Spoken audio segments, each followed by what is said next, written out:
19 April 2024 शुक्रवार चैत्र शुद्ध एकादशी रोजी भी गोरेगावकर इंग्लिश स्कूलच्या 1973 बॅचच्या विद्यार्थी-विद्यार्थिनींचं स्नेहसंमेलन साजरं झालं. याला निमित्त झालं असं की आपल्या स्कूल ग्रुपवर एक पोस्ट श्रीकांत लेले यांनी लिहिली होती की आता 2024 मार्च सुरू झाला आहे. आपल्याला शालांत परीक्षा पास होऊन पाहता पाहता 51 वर्ष पूर्ण झालीत. तर तत्काळ देवदत्त जोशीनं आणि सुहास पोद्दारनं पुढाकार घेतला की आपलं पुनश्च स्नेहसंमेलन करूया. याआधी 2006 साली सायना रिसॉर्ट येथं आपलं पहिलं स्नेहसंमेलन झालं होतं. तेव्हा 60 जण आणि आपले सर्व गुरुजन उपस्थित होते. गुरुजनांचा आपण सत्कारही केला होता आणि श्री भागवत सर यांच्या हस्ते साखरे यांच्या रिसॉर्टमधील वॉटर स्लाइड्स गेम्सचं उद्घाटनही झालं होतं. तसेच 2018 साली आपले दुसरं स्नेहसंमेलन आपल्या शाळेतच गुरुजनांचे आशीर्वाद घेऊन पार पडले होते. याची आठवण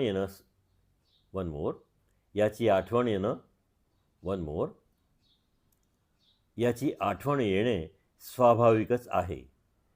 ॲडमिन सुहास पोद्दारने या ग्रुपला सुंदर स्वरूप दिलं. या सोहळ्यासाठी सुनील साखरेनं त्याचं मढ मालाड येथील सायना रिसॉर्ट उपलब्ध करून दिलं. स्नेहसंमेलनासाठी एकूण 34 माजी विद्यार्थी मित्रमैत्रीण उपस्थित होते. या कार्यक्रमाची सुरुवात दीप प्रज्वलन व ईशस्तवनानं झाली. देवदत्त जोशीनं सोनचाफ्याची फुले सर्वांना वाटली. त्यामुळे वातावरण सुगंधी झाले. आनंद माइंडकरमुळे अब तक 58 विद्यार्थी विद्यार्थिनी ग्रुपमध्ये जोडले गेले आहेत. अजूनही शोध सुरूच आहे.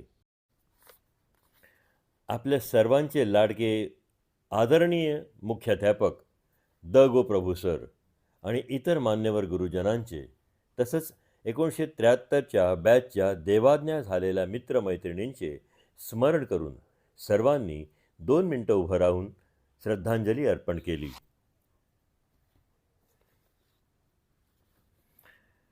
या आपल्या स्नेहसंमेलनासाठीचे स्नेहसंमेलनासाठीचे सहभाग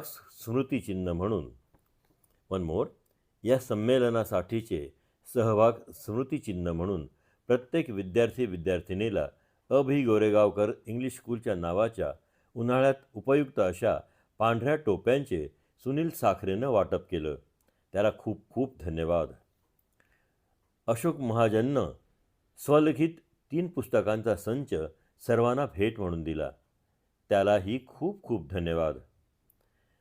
राम जोरापूरकर व सतीश करंबेळकर नाशिकहून आले होते. तर उज्ज्वला जांभेकर टेंगशे पुण्याहून आली होती. सुनील साखरेच्या रिसॉर्टमधील चहा, कॉफी, नाश्ता, व्हेज नॉनव्हेज जेवण सर्व उत्तम आणि चवदार होते. साखरेचे खाणार त्याला देव देणार ही म्हण सुप्रसिद्धच आहे म्हणा. खूप जणांनी शाळेतल्या जुन्या आठवणी सांगितल्या. जुन्या आठवणी सांगितल्या. 2 डॉक्टरांनी तर कमालच केली. डॉक्टर मिलिंद घाटेने उदय तायशेटेबरोबर डान्स खूप सुंदर केला. डॉक्टर शशांक इनामदारने पेटीवादन व शिट्टीवर गाणी खूप सुंदर म्हटली.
आनंद माइंडकरनं पेटीवादन छान केले.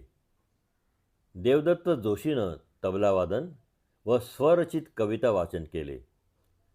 सुनील साखरेच्या आतेभावानं म्हणजेच जगदीश मंत्री यांनी कराओके गाण्याचा कार्यक्रम खूपच छान सादर केला. वन मोर, कराओके गाण्याचा कार्यक्रम खूपच छान सादर केला. या निमित्तानं एक आगळा-वेगळा आनंद सर्वांनाच मिळाला. प्रदीप आडवणकर, वासुदेव मांजरेकरनं पैसच वासुदेव मांजरेकरनं पैशाचा हिशेब व्यवस्थित गोळा करून ठेवला व श्रीकांत लेलेनं फायनल टच देऊन मदत केली. राम जोरापोरकरनं दादरच्या फुटपाथवरील फेरीवाला ते 150 कोटी व्यवसायाचा वार्षिक टर्नओव्हर असलेली यशस्वी उद्योजकाची स्फूर्तिदायक कथा सांगितली. त्याचा महाराष्ट्र सरकारने उत्तम लघुउद्योजक म्हणून गौरवही केला आहे. स्वाती शिरोडकरनं आपल्या रिटायरमेंटनंतरची गंगाजळी कुठे गुंतवावी याबद्दल चांगलं मार्गदर्शन केलं. खूप जणांची ओळख परेड राहून गेली. विनायक वाडेकरनं फोटोग्राफी व शूटिंग खूप छान केले. पुढच्या वर्षी आनंदवन व हेमलकसा येथे ट्रिप करायची असं सुनील साखरेनं जाहीर केलं. वन मोर, असं सुनील साखरेनं जाहीर केलं. तसेच आता दरवर्षी असेच स्नेहसंमेलन उत्साहात साजरे करू असा संकल्प सर्वांनी एकमतानं मंजूर केला आणि त्याला उपस्थित असलेल्या सर्वांनी होय असे अनुमोदन दिलं आहे.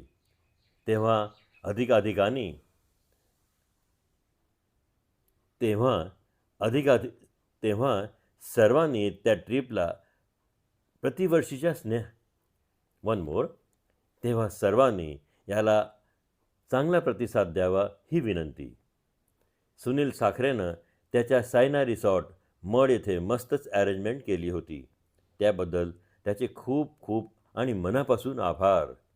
नीला पदे शेट्टेनं ग्रुपचे नाते या विषयावर कविता सादर केली. नंतर शेवटी सर्वांनी उभे राहून माऊलींचं पसायदान सादर केलं. हा दिवस उपस्थितांच्या मनात एक सुगंधी सुंदर स्नेहमयी आठवणीच्या रूपानं कायम दरवळत राहील.